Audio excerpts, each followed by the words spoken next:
Hello, everyone. So happy to be here with you today.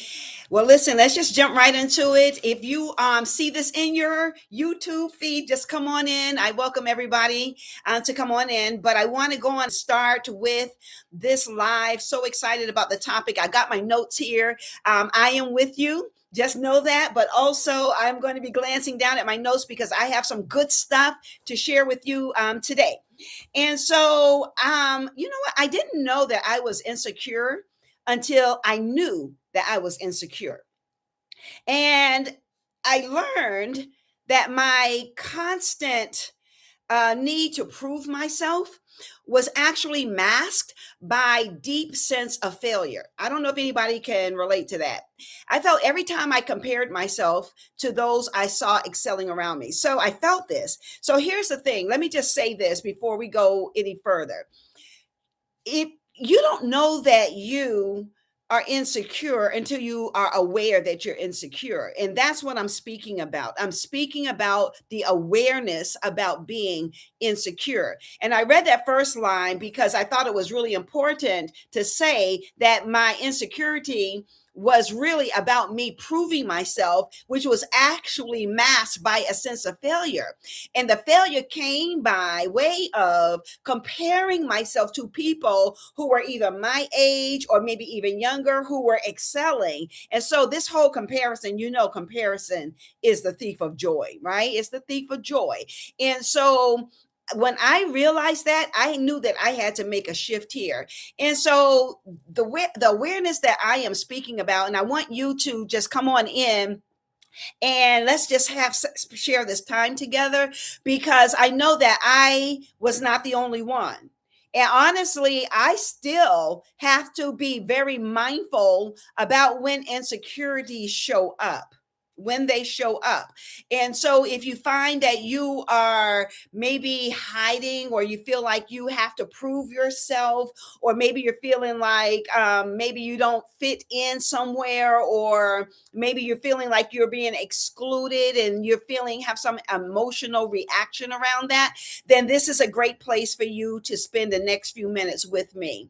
My name is Coach Stephanie, and I work with women who are navigating their next chapter to overcome self-doubt, to terminate it, to be actually clear, to terminate self-doubt, to help them to stop guessing themselves, to trust themselves more so that they can make more money, have greater impact, and live their life with joy as at their choosing. So if you're a woman over 40 and you are ready to go to the next level, or you're ready to really break free from self-doubt and second guessing yourself and not showing up fully with who you are, then you're in the right space here. All right. And so the awareness around whether or not you can recognize your insecurity, that is a journey in and of itself. And perhaps this is your cue right now. This is your sign to start paying attention to when your insecurities come up. All right. So now I say that, but I'm also inviting you not to be gentle with yourself. So what I'm really suggesting is paying attention, being aware when your insecurities show up with compassion, without judgment, because it's very easy to judge yourself harshly when those insecurities come up. It's like, oh man, I shouldn't feel this way, or or whatever other conversations you are having in your head about whatever emotional way you are experiencing that situation. And when insecurities come up, then you can recognize, oh, that's what this is. And you can observe it without emotionally involving yourself in what is happening or in your assessment of what that insecurities mean. So what I am actually saying is that insecurities become insecurities when you are aware, but they become ingrained, or they become a hindrance when you give meaning to them. So be sure that you are not giving meaning to the insecurities. And that's what I mean when I say observe without judging it. You are acknowledging it, you are recognizing it, but you're not giving it any meaning, and you're certainly not judging it, and you're not judging yourself. All right. So I learned this. I had to go through my own journey, and that's why I am here so that I can help you go through your own journey. And so, as a young age, I learned and adapted the spirit of perfectionism. And perfectionism and insecurities, boy, let me tell you, they go hand in hand. And so, here's the thing: when you're taught, sit up straight, don't chew with food in your mouth, speak when spoken to. Why did you wear that outfit? You know, why did you come out of the house looking like that? Straighten up your hair. Did you brush your teeth? And some of these things are legitimate things that parents do and say. But when it becomes excessive, guess what happens? Sounds like, and it is experienced as criticism. And when criticism starts impacting a child, then something else starts happening to their self esteem. And I like the poem. Do you remember? Some of you may remember the poem, Children Learn What They Live. And this particular one, I don't know. I learned this at a very young age, and I just had never forgotten it. If a child lives with criticism, they will learn to condemn.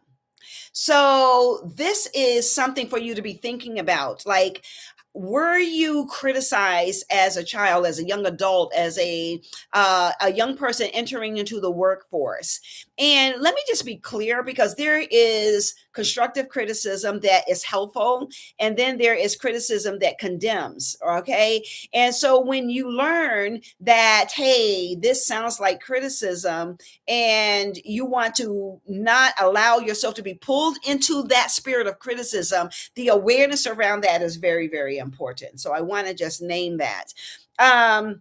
So I learned to be overly critical of myself.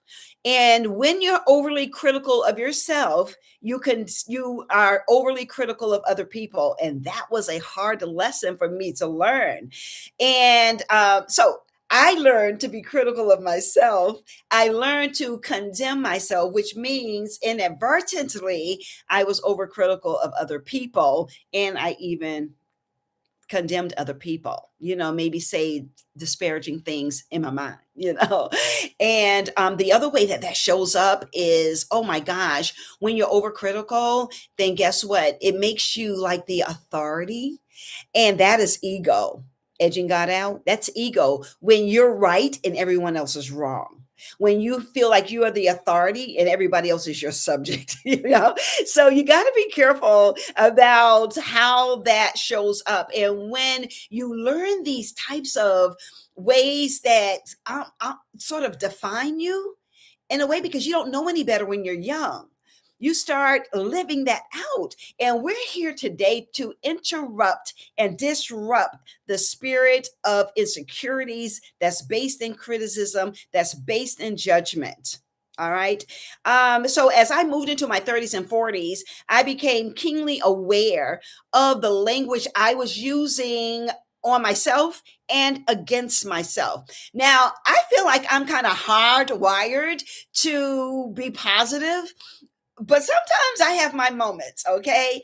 And so the self-debilitating way that I crushed myself when I made a mistake, boy, that perfectionism, woo, child, that really rears its head when you feel like you're being critical, and when you become hard on yourself. When you're hard on yourself, you're hard on other people.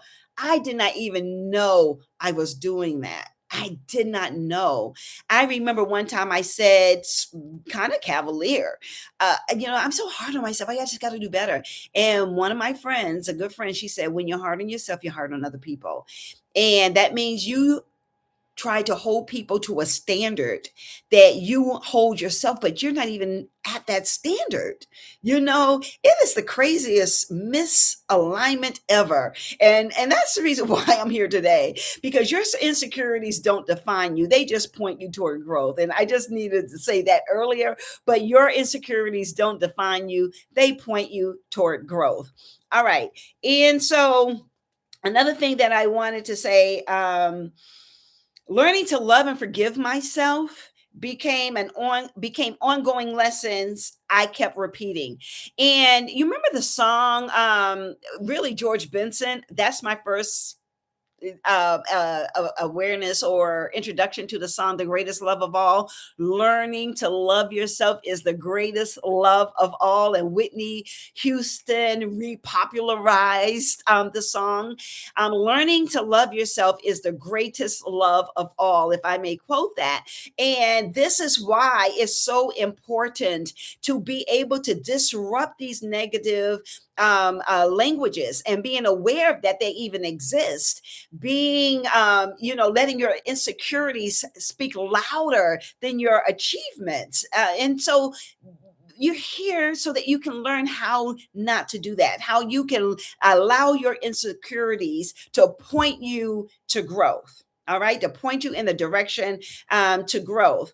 And so I want to go on to say that the first thing that I want to name in terms of recognizing these insecurities are patterns. All right. So I'm sorry, I have to keep sitting up, but my chair is making me slide down. But after my 40s, I started coming into myself, as most women do. So if you're in your 40s or beyond, 50s or 60s, or even beyond that, you have been on this path of evolution. And some even people call it emergence. I like emergence because the whole idea is to emerge into a better version of yourself, a higher consciousness of who you are, a divine awareness of who you are.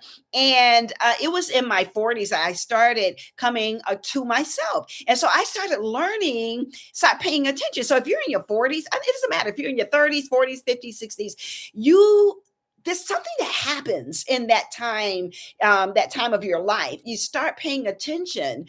And if you're not paying attention, then you start seeing patterns. Okay. So it was starting with the negative self-talk. So I started paying attention to thoughts and behaviors. I started paying attention to the way that I was speaking. I started monitoring my self-talk. I started monitoring my self-talk. I took notice of my inner dialogue about comparison. Listen carefully. Take notice of your inner dialogue about comparison. Now, these things are not easy to admit to, but when you acknowledge them and you say these things are what I have noticed, you're not assigning these things to you as part of your persona. You are saying, here's what I've observed about how I engage in certain behaviors or in certain situations. So this is a good thing to be able to say, hey, listen, this is where I have shown up. And sometimes it is really revealing those things in us that need to grow. All right, that need to grow. So it was during those moments that I knew I would no longer be tethered to insecurities. And I'm telling you, boy, although I have come a long way, I still am very present and mindful when those insecurities creep up. And a lot of times it's in relationship with people that are supposed to be close to me, to be honest, because as strangers, I'm not beholden to strangers, right? I really don't care what they think, but it does matter that you feel included. It does matter. It matters that you feel included, that you feel loved, that you feel seen by the people who love you or the people who say they love you, whether it's family circles, whether they're friendship circles, whether they are organizational circles, wherever you find your circle of people, you do want to feel seen, acknowledged. You want to be heard and appreciated. So those things are good things. So when I started paying attention to the comparison thing, that used to eat me up. And the one thing that I used to compare myself to, I'm just going to go on in a minute, was when I did not finish college. I dropped out of college. In fact, I got pregnant. Yeah, I got pregnant at 18 and I went to college. I didn't even know I was pregnant. And I had my daughter at 19. And so therefore I had to work and take care of my daughter. I had to take care of my daughter. And I made a promise to myself I was not going to be a statistic, even though at that point I was, but I made a conscious decision that I was not going to be a statistic. And I think for the rest of my life, I have proved to make sure that I did not fit into any category that said I was less than. And that is the proving, that is the insecurity. I made a mistake. I had a baby. I wasn't married. I dropped out of college. Those are the sort of like the gateways that insecurities creep in. But I made a conscious decision that I was not going to be a statistic, but it was still a long journey in a process. So here's what happened. So when I made the shift about paying attention to and not being tethered to my insecurities, I graduated from college at 40. I learned to play the guitar at 40. I started running half marathons and marathons in my 40s. I completed a couple of trainings and in my 40s and certifications in my 40s. I completed triathlons in my 40s. And I understand when you have a pivotal moment in your life or you feel a sense of change, that transformation is on the rise, something shifts. And that is the reason why I can speak to women in their 40s and beyond, because something shifted to me. I just got a new burst of identity and a new burst of energy. And I just felt like, wow, I can do many different things. And graduating from college, in my 40s, when I turned 40, actually, I was 40 when I graduated with my bachelor's degree. That was like 20 years later, but didn't matter what the time was. And I got a master's degree while in my 40s. So 40s was like really good to me. And I don't know where you are on your life's journey. I'm not sure about that, but I do know for a fact that things can change for you in your 40s. So now I talked a lot about me, and I talked about interrupting the negative thoughts. I had to separate the facts from the mental stories I was telling myself. I had to practice being present, which I still do to this day, and practice being present in what you say, think, and do, and declare with certainty that I am worthy. So I want you to say, I am worthy. I am worthy. Say, I am worth it. Say, I am worth it. Say, I deserve good things. Say, I deserve good things. Yeah. And I don't have to prove anything. Say that. I don't have to prove anything. You don't even have to prove it to yourself. All right. So say those over and over again until it feels very, very natural to you. So, what I'm going to share with you today. So, basically, I want to talk about where you are. So, enough about me. Let's get into where you are. And I'm going to put my glasses on because I need to see what I am actually saying down here. So, my first question to you is, what do you want? What do you want? What is your goal or your vision? Do you have any idea what that is? What do you want? Think about that. What do you want? So, the most important thing that you could really spend time thinking about is what do you want? Because that's really tied to who you are. And honestly, almost always, not just almost always, whenever I'm coaching with women, and because those are most of my clients, women who are 40 plus, I always start with what do you want, just to get an idea of what they want. And then when we get into a coaching relationship, then we start working on a new identity. But right now, I want you to really think about like, what do you want and why? What do you want and why? So take some notes down and really think about that. What do you want and why? Because when you think about what you want, you can start seeing it. You say, here's what I want, but then you can start seeing it. You understand what I'm saying?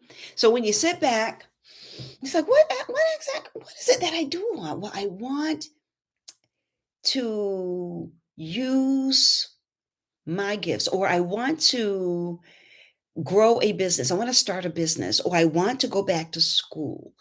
I want to buy a house. I want to get married. I want to do public speaking. I want to sing. So think about what it is that you want. Then, as you think about what you want, I want you to just close your eyes for a minute and think about what it would feel like if those things were already taking place, right? So if you already start, like just say the business, you already started the business, what does that feel like? What does it feel like to apply for a job that you really think you'll be good at? What does it feel like? Because what you want is tied to who you are. So who you are, out of that flows what you want. And when you can see it and when you can say it, when you can say, I want A, B, C, or D, then your mind's eye begin to your mind's eye begins to conceive it pictorially. So when I say feel it, I really mean feel it. Like, what are you doing? Who are you serving? Who are your clients? What are you making? Who is your audience? Think about those things. You see how my face lights up? My face lights up thinking about what is possible for you because when I think about what I want, I close my eyes and see myself doing what I absolutely love. It makes me smile. And when you smile, it sends a signal to your brain that it is a neural pathway that you are developing so that you can achieve the thing that you see, that you say, that you want, and what you feel. Do you understand what I'm saying? So anyway, I'm smiling big because I know that people can really experience the good things in their life, but you got to know what you want. The other thing that I want to think about, like now that you know you got a picture, you feel good, I want to ask you a very important question. What's stopping you? What's stopping you? Yeah, what's stopping you? So, what is your current reality? So, if you have some paper, or something to write with, or you have your tablet or your phone and you want to just jot this down, what is stopping you? Is it self doubt? Is it second guessing yourself? Is it support? Is it that you don't have any idea what to do next? What's stopping you? So write that down. So when you think about what it is you want and you feel good and what's stopping you, you are on a good path here. Okay. Because now you can, as the Bible says, speak to the mountain. Speak to the mountain with the faith the size of a mustard seed. You can speak to that current situation and declare it to be moved. But you got to know what you want. You've got to feel what you want, and you got to be able to say, here's what's standing in the way. Now we have on an idea of what we can work on. So if you continue down this path, the way things are like right now, like what's standing in your way, what would that look like? Just say if you don't achieve your goals, if you don't start the business, if you don't start singing, you want to start a singing career, or you want to act, or you want to go back to school. Where would you be if you didn't start that? Like, where would you be mentally? Where would you be spiritually? Where would you be emotionally? Yeah. So you got to think about, like, what is not accomplishing my goal doing to me? How is it impacting me? How is it impacting me? And when you get clear about how it's impacting you, like negatively, then that is juxtaposed to what you want and what you feel, and then what's standing in the way, what's holding you up, what's holding you hostage. And then it's this idea, what are the options for you to break free so that you can experience that which you want to experience? All right. So there's a couple of ways when you see that there are options. There are options. You don't have to stay in the space that you're in now. For one thing, you've already stated the goal. You've already imagined what it would feel like to achieve it. So that's good. You can see without judgment what's standing in the way. Now it's a path forward. So, what would it be like if you had a plan to move forward? What would it be like for you if you had support to move forward? You may not know what to do right now, but that's okay. That's okay. Knowing what you want is your business. Knowing how it's going to take place, that's God's business. But then sometimes God sends us the help we need. And I just believe that if you see this video, this live recording, or you take time to sit and go through it, this is God speaking to you that there are options. So, what is the plan? So based on what you share with yourself, you got to think about it. I believe that with what you want, what's standing in your way, and what the option to have a plan, to have support, to be able to have a structure or framework to guide you along the way so that you can experience a new expression of yourself, so that you can connect to the divine power that is in you to express itself through you to achieve the thing that you desire. What if you had that? What if you had that plan? What if you had that support? Well, if you feel like this is what you need, well, you're definitely in the right space. And I want to start by saying, here's the path forward. Here's the way forward for you. Here's the way forward. Number one, worthiness is your birthright. Worthiness is your birthright. You don't have to be hemmed up by your own insecurities, hemmed up in your own mind because of your insecurities. You do not have to be hemmed up in your own mind, because of your insecurities you are experiencing. Breaking free doesn't happen alone. So when I say, what does it look like to have a plan, to have support, to have a structure so that you can start with where you are, have a structure to guide you along the way so that you can have some deliverables and a favorable outcome on the other side of that. And that's where I come in, right? So if you see yourself in any of what we share today and you're writing down some notes and you're ready to move forward and you're ready to go from doubt to decisive, then I actually have some slots. I have a couple of slots left this month. And so schedule your complimentary discovery coaching call. The link is in the description. So make sure you go there, and in my profile bio as well. And it's my pleasure to help women break free. So if you are in this live and you see yourself in the topic that we discuss, be sure that you are helping other women to break free. So make sure you give me a like on this video. Be sure to follow Presence with Purpose, and be sure to share this video, because a rising tide lifts all boats, and we are in this together. We are in this together. So be sure that you go to the description, click on the discovery call link, schedule your discovery call so that we can talk and we can help you with your insecurity, self-doubt, second guessing yourself, and put a plan forward and just see if coaching is right for you. It may not be, it may be. We don't know until we get on a call. Until next time, my friends, take care, and I'll see you in the next video. Be well.